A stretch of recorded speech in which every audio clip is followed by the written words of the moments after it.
충격적인 일이 일어났습니다. 호르무즈 협상이 2달째 멈췄습니다. 이란은 선언했습니다.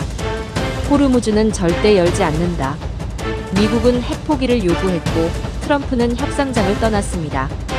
하루 135척이 지나던 해협엔 이제 10척도 오가지 못합니다.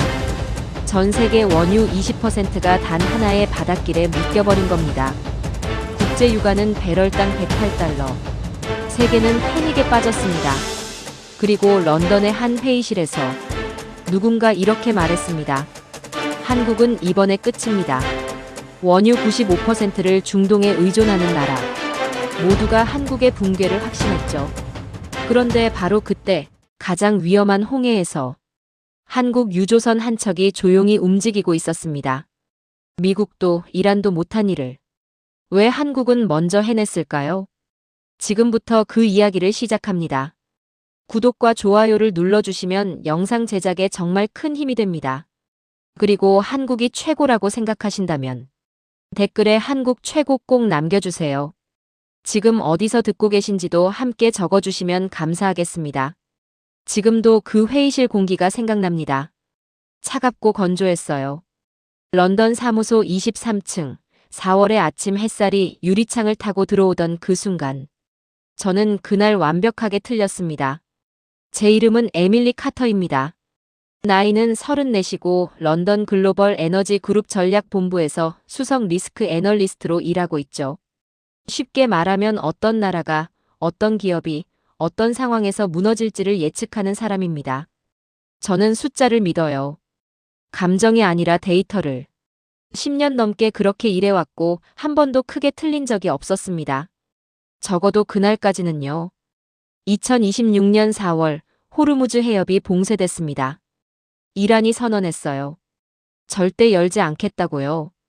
미국은 핵포기를 요구하며 협상 테이블을 뒤집었고 전 세계 원유의 20%가 그 좁은 해협에 막혀버렸습니다. 국제 유가는 하루 만에 배럴당 40달러가 뛰었어요. 저는 그날 새벽 3시에 눈을 떴습니다. 화면을 켜자마자 숫자들이 미친 듯이 움직이고 있었죠. 긴급회의가 소집됐습니다. 오전 8시. 회의실에는 25명 가까이 앉아 있었어요. 각국 에너지 리스크 담당자들이었는데 얼굴마다 표정이 달랐습니다. 긴장한 사람, 흥분한 사람, 이미 결론을 내려놓은 사람. 저는 3번째였어요. 제가 발표를 시작했습니다. 화면에 지도가 떴어요. 호르무즈, 홍해, 아덴만, 그리고 동아시아 해상 항로. 저는 포인터를 한반도에 멈췄습니다. 목소리를 낮추지 않았어요. 일부러 또렷하게 말했죠. 한국은 원유 수입의 95%를 중동에 의존합니다. 정유, 반도체, 석유화학, 조선. 이 4가지가 한꺼번에 연쇄 붕괴를 시작할 겁니다. 그때였어요. 부사장 리처드 밀러 씨가 입을 열었습니다. 그는 회의 때마다 항상 맨 안쪽 자리에 앉아요. 여유 있게 등을 의자에 기댄 채로요. 그가 천천히 말했습니다. 솔직히 말하죠. 한국은 이번에 끝입니다. 잘 만든 하청국가의 한계죠. 회의실이 순간 얼어붙었어요. 누군가 헛기침을 했습니다. 저는 고개를 끄덕였죠. 틀린 말이 아니라고 생각했으니까요. 회의가 끝나고 오후에 연락이 왔습니다. 리처드 씨가 저를 불렀어요. 한국 철수 리스크 보고서를 작성하라고 했습니다. 책임자로요. 저는 받아들였어요. 당연히 해야 할 일이라고 생각했습니다. 그런데 그 순간이었어요. 책상 위 모니터가 붉게 깜빡였습니다. 서울지사 긴급 속보였어요. 한국 유조선 홍해 통과 성공. 회의실 안에 남아있던 몇 명이 멈췄습니다. 저도 멈췄어요. 봉쇄가 시작된 지 겨우 48시간이 지났을 때였거든요. 미국도 유럽도 항로를 닫고 있었는데 한국 유조선이 이미 움직이고 있었다는 겁니다. 저는 화면을 다시 읽었어요. 분명히 봤습니다. 홍해 통과 성공이라고요. 불쾌한 기분이 들었습니다. 이건 운이라고 생각했어요. 그냥 운. 데이터가 아니라고요. 그런데 몇 분 뒤 2번째 속보가 올라왔습니다. 2번째 유조선 출항 준비 중. 저는 잠깐 멈췄어요. 한 번은 운입니다. 그런데 두 번째가 이미 준비됐다는 건. 저는 파일을 닫았습니다. 그리고 다시 열었어요. 뭔가 이상했거든요. 설명이 안 되는 게 있었습니다. 그게 시작이었어요. 이틀 뒤 대표이사 마크 톰슨 씨가 저를 불렀습니다. 짧은 대화였어요. 그는 커피잔을 내려놓으며 말했죠. 직접 서울로 가. 우리가 틀렸는지 확인해. 저는 그 자리에서 대답하지 않았습니다. 한국 출장. 그 말 자체가 저한테는 이상하게 느껴졌어요. 모욕까지는 아니지만 뭔가 납득이 안 되는 짓이었거든요. 저는 10년 동안 현장보다 데이터를 믿어왔습니다.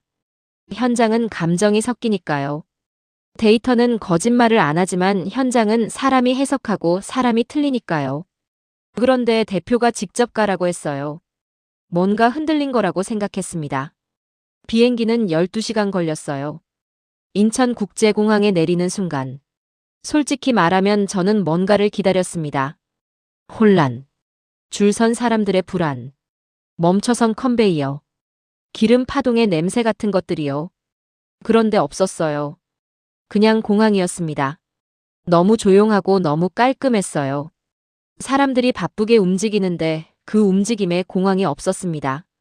제가 아는 위기의 공항 풍경이 아니었어요. 택시를 탔습니다. 기사분이 라디오를 틀고 있었는데 뉴스 앵커 목소리가 침착했어요. 육아 폭등을 이야기하는데 목소리 톤이 흔들리지 않았습니다. 저는 뒷자리에 앉아서 창밖을 봤어요. 도시가 굴러가고 있었습니다. 가게에 불이 켜져 있었고 차들이 달리고 있었고 공사장 크레인이 돌아가고 있었어요. 뭔가 이상했습니다. 설명할 수 없는 이상함이요. 산업통상자원부 청사에 도착했습니다. 오후 2시였어요. 로비에서 기다리는데 누군가 빠른 걸음으로 다가왔습니다. 30 중반쯤 돼 보이는 여성이었어요. 단정한 차림이었는데 눈빛이 날카로웠습니다. 피곤해 보였지만 지쳐 보이지는 않았어요. 카터 씨죠? 위기 대응팀장 윤서진입니다. 악수가 단단했습니다. 저는 먼저 말을 꺼냈어요. 그 편이 편했거든요. 한국은 지금 붕괴 직전이에요. 수치가 그렇게 나와 있습니다. 그가 잠깐 저를 봤어요. 그리고 말했습니다. 아니요. 우린 아직 시작도 안 했습니다. 저는 대꾸하지 않았어요. 반박할 데이터가 없어서가 아니라 그 말 자체가 너무 당황스러웠거든요. 시작도 안 했다는 게 무슨 뜻인지. 봉쇄가 이미 이틀 됐는데요. 저는 속으로 생각했습니다. 이 사람이 현실을 모르거나 아니면 뭔가 다른 걸 알고 있거나 둘 중 하나였어요. 회의실로 이동하는데 서진 씨 휴대폰이 울렸습니다. 그가 화면을 보는 순간 걸음이 멈췄어요. 딱 반박자. 아주 짧은 정지였는데 저는 눈치챘습니다. 무슨 일입니까? 그가 말했어요. 목소리가 아주 평평했습니다. 일부러 평평하게 누른 목소리였어요. 네 번째 유조선. 후티 반군 활동 해역에 들어갔습니다. 방금 통신이 끊겼어요. 저는 잠깐 말을 잃었습니다. 통신 두절이라는 건 여러 가지 의미예요. 좋은 의미는 별로 없거든요. 저는 위로의 말 같은 건 꺼내지 않았어요. 뭘 말해야 할지 몰랐으니까요. 그냥 기다렸습니다. 서진 씨는 다시 걸었어요. 저도 따라갔습니다. 그런데 복도 끝에서 그가 혼잣말처럼 말했어요. 그 배에 제 동생이 타고 있습니다. 저는 멈칫했어요. 보고서 안에 숫자가 아니었습니다. 거기 사람이 있었어요. 실제로. 그날 밤 호텔방에서 저는 오래 잠들지 못했습니다. 다음 날 아침 울산으로 내려갔습니다. 서진 씨가 동행했어요. 기차 안에서 우리는 거의 말을 하지 않았습니다.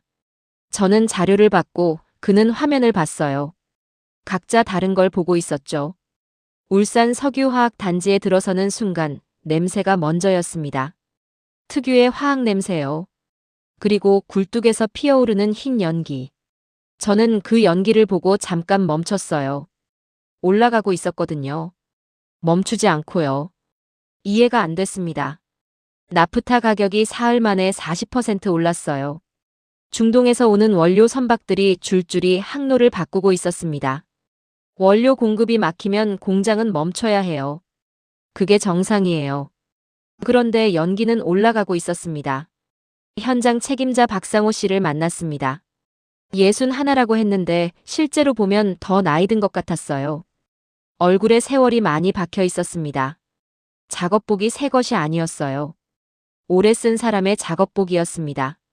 그는 공장 안으로 저를 데리고 들어갔어요. 소음이 컸습니다.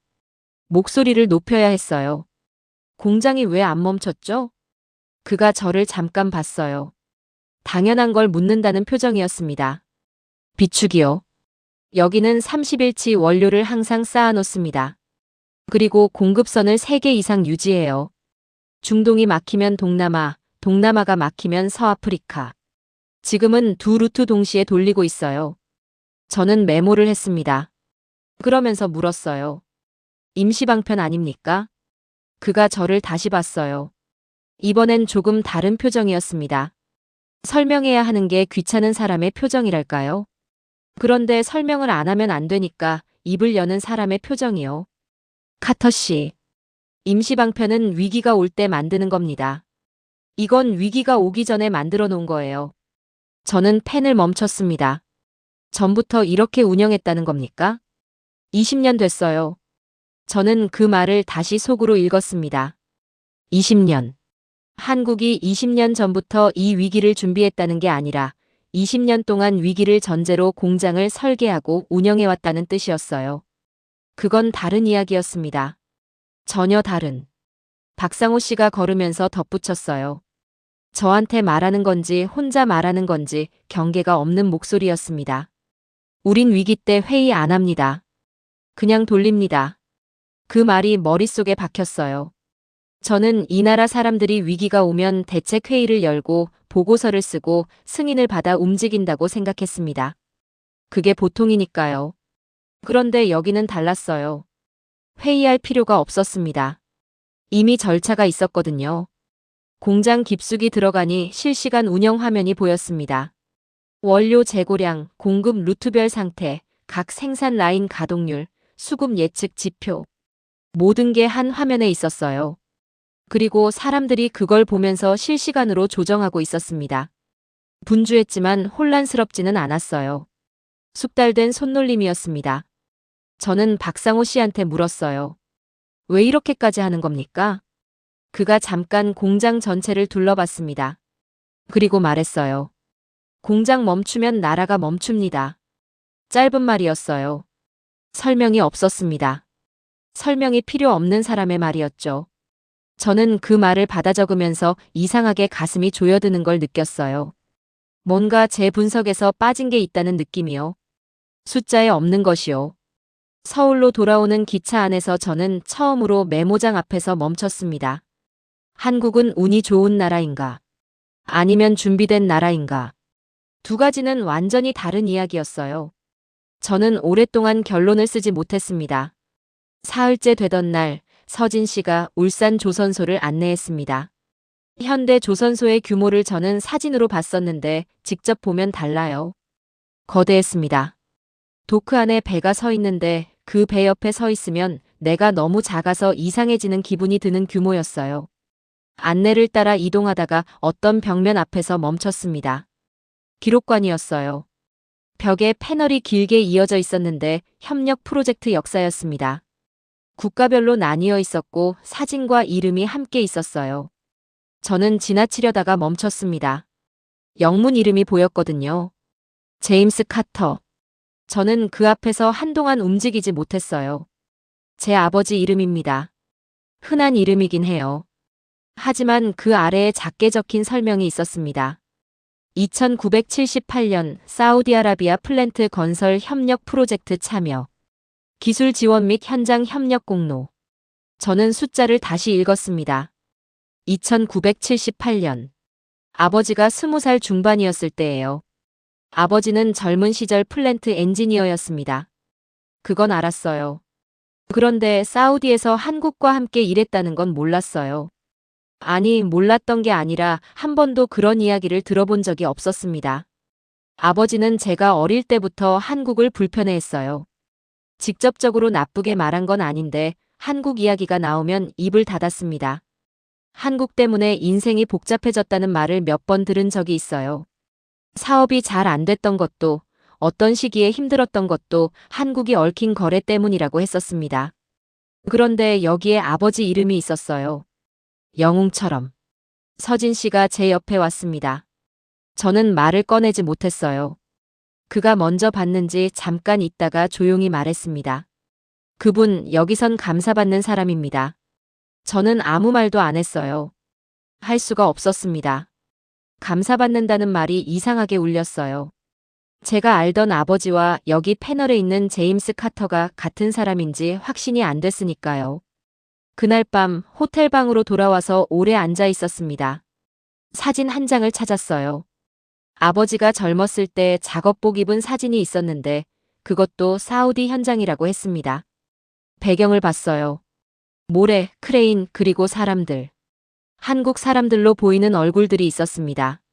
저는 그 사진을 한참 봤어요. 아버지한테 전화를 걸까 생각했습니다. 몇 번 열고 닫았어요. 뭘 물어야 할지 몰랐습니다. 아니, 무엇을 묻고 싶은지는 알았어요. 그런데 그 대답이 무서웠습니다. 그때 제 안에서 무언가 흔들리기 시작했어요.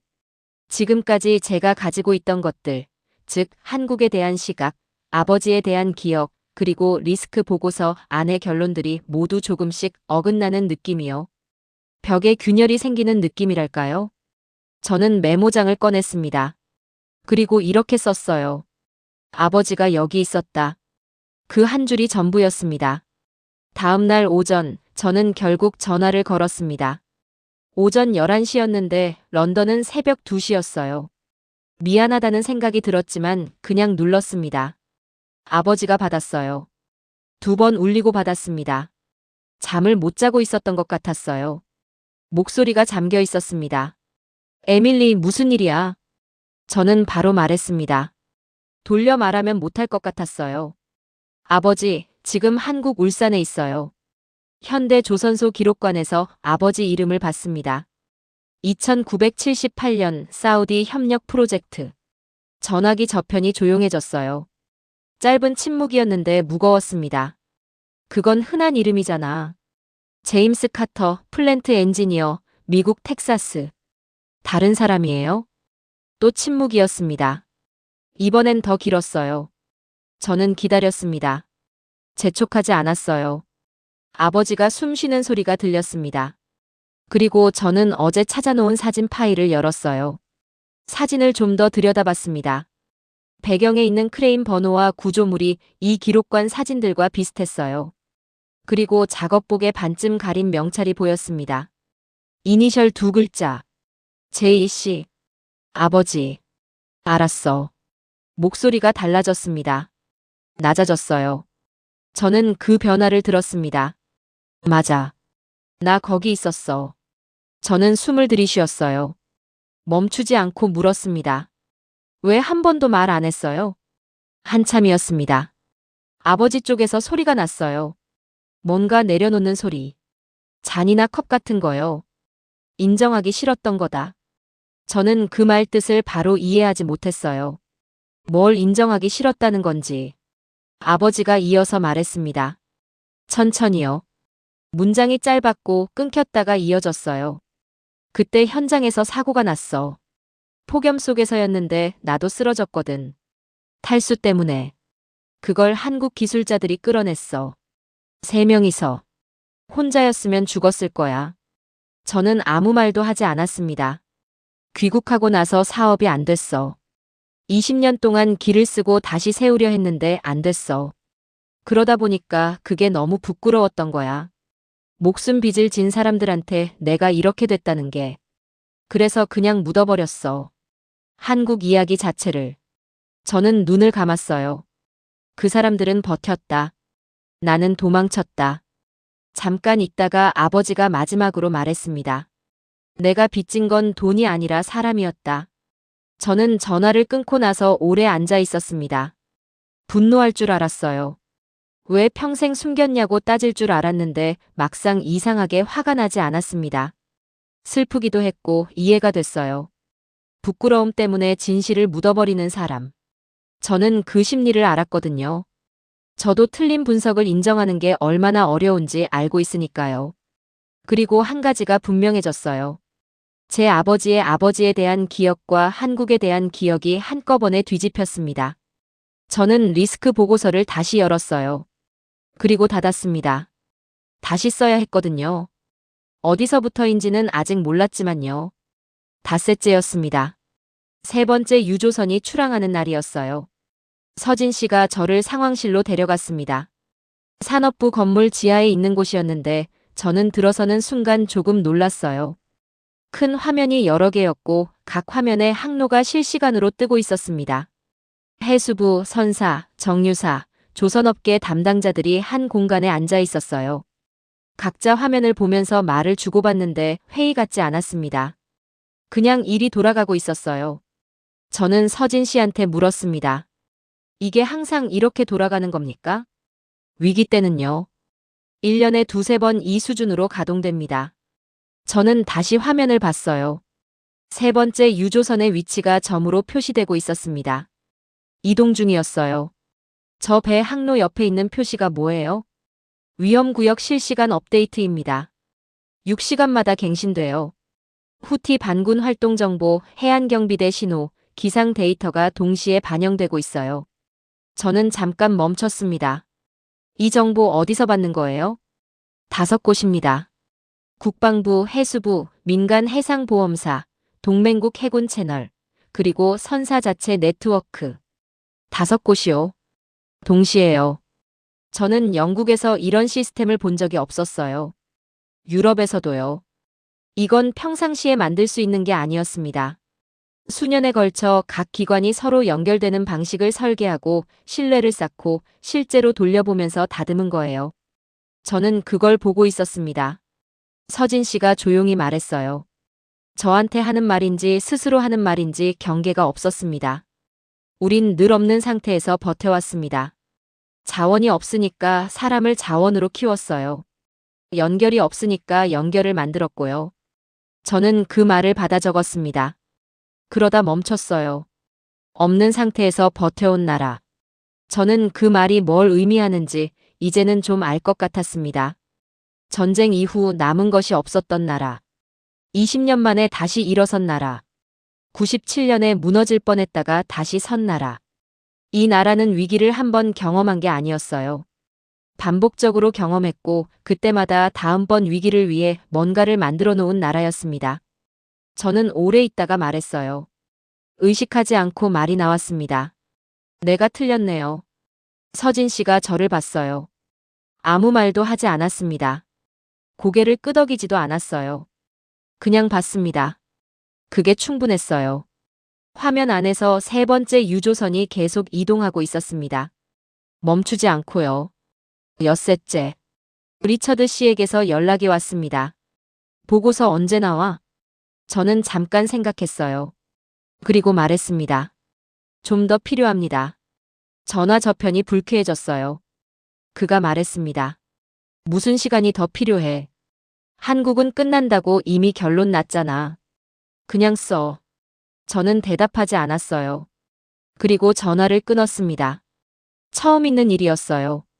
그날 오후 네 번째 유조선 출항 결정 회의가 열렸습니다. 저는 참관 자격으로 들어갔어요. 선사 대표, 해수부 담당, 정유사 임원, 그리고 서진 씨가 앉아 있었습니다. 분위기가 무거웠어요. 전 세계 보험사들이 반대했습니다. 후티 반군 활동이 최고조라고요. 미국 해군도 경보를 올렸어요. 동맹국들은 대기하라는 신호를 보내고 있었습니다. 그러니까 모두가 멈추라는 상황이었어요. 선사 대표가 말했습니다. 출항하면 보험 적용 안 됩니다. 압니다. 서진 씨가 대답했어요. 그래도 가야 합니까? 기다리면 무너지는 사람이 있습니다. 정유 공급이 열흘 더 막히면 하청 공장들부터 문 닫습니다. 거기 사람들한테 기다리라고 할 수 없어요. 저는 그 말을 들으면서 울산 공장을 떠올렸습니다. 박상호 씨를 떠올렸어요. 공장 멈추면 나라가 멈춘다고 했던 말이요. 결국 출항이 결정됐습니다. 네 번째 유조선. 회의실에서 나오는데 서진 씨 표정이 평평했어요. 저는 따라 나가면서 말했습니다. 혹시 그 배의 동생분이? 네. 대답이 짧았습니다. 저는 더 묻지 않았어요. 항구로 갔습니다. 도현 씨가 배에 오르기 전에 누나와 잠깐 이야기를 나누는 게 보였어요. 저는 떨어져 있었는데도 분위기가 느껴졌습니다. 서진 씨가 뭔가 말하는 것 같았는데 도현 씨는 고개를 가로저었어요. 두 사람이 악수를 했습니다. 포옹이 아니라 악수였어요. 그게 이상하게 더 눈에 밟혔습니다. 도현 씨가 제 앞을 지나갔어요. 멈추지 않고 지나가다가 잠깐 저를 봤습니다. 겁나죠? 저는 대답을 못했어요. 저도 납니다. 근데 멈추는 게 더 무섭습니다. 그가 배로 올라갔어요. 저는 그 뒷모습을 봤습니다. 32이라고 했어요. 32짜리 항해사가 전 세계 보험사들이 반대하는 항로로 배를 몰러가는 거였습니다. 가족한테는 악수 하나 남기고요. 서진 씨가 제 옆에 왔어요.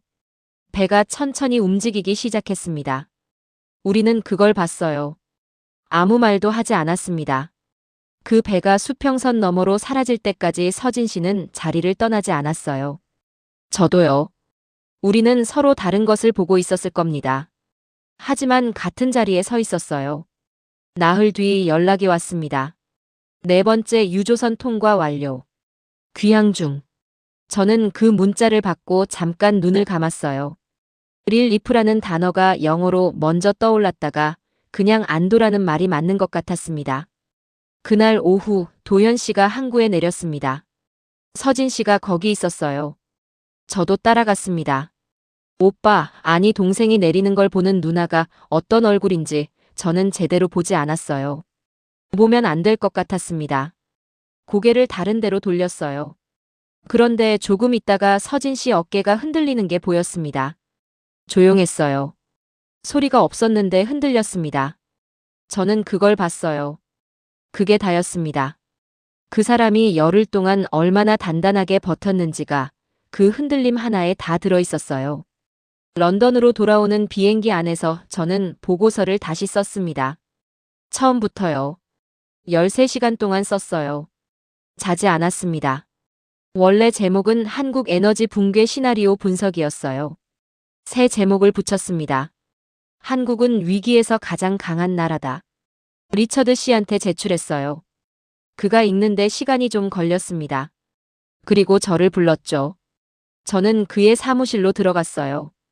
그가 보고서를 책상 위에 놓았습니다. 말이 없었어요. 저도 말하지 않았습니다. 한참 뒤에 그가 말했어요. 이게 내 최종 분석이야? 네. 그가 고개를 끄덕이고 싶지 않은 사람처럼 한동안 책상을 봤어요. 그리고 아무 말도 하지 않았습니다. 그게 대답이었어요. 그날 밤 저는 아버지한테 전화를 걸었습니다. 이번엔 밤이 아닌 저녁 시간이었어요. 아버지, 그 나라 갔다 왔어요. 알아. 그 사람들 아직도 버티고 있어요. 전화기 저편에서 아버지가 숨을 내쉬었습니다. 깊게요. 그러겠지. 저는 말했어요. 당신이 인정하지 못했던 나라를 이제는 제가 존경합니다. 아버지가 아무 말도 하지 않았어요. 하지만 전화를 끊지 않았습니다. 우리는 잠깐 그렇게 있었어요. 그게 충분했습니다. 서울을 떠나기 전날 서진 씨가 한강변으로 저를 데려갔어요. 저녁이었는데 바람이 있었습니다. 한강이 흐르고 있었어요. 넓고 조용하게요. 서진 씨가 물었습니다. 이제 한국이 어떻게 보입니까? 저는 잠깐 생각했어요. 강을 보면서요. 강한 나라가 아니라 끝까지 책임지는 나라요. 서진 씨가 강을 봤습니다. 저도 봤어요. 그게 제 대답의 전부였어요. 더 설명할 필요가 없었습니다. 저는 에밀리 카터입니다.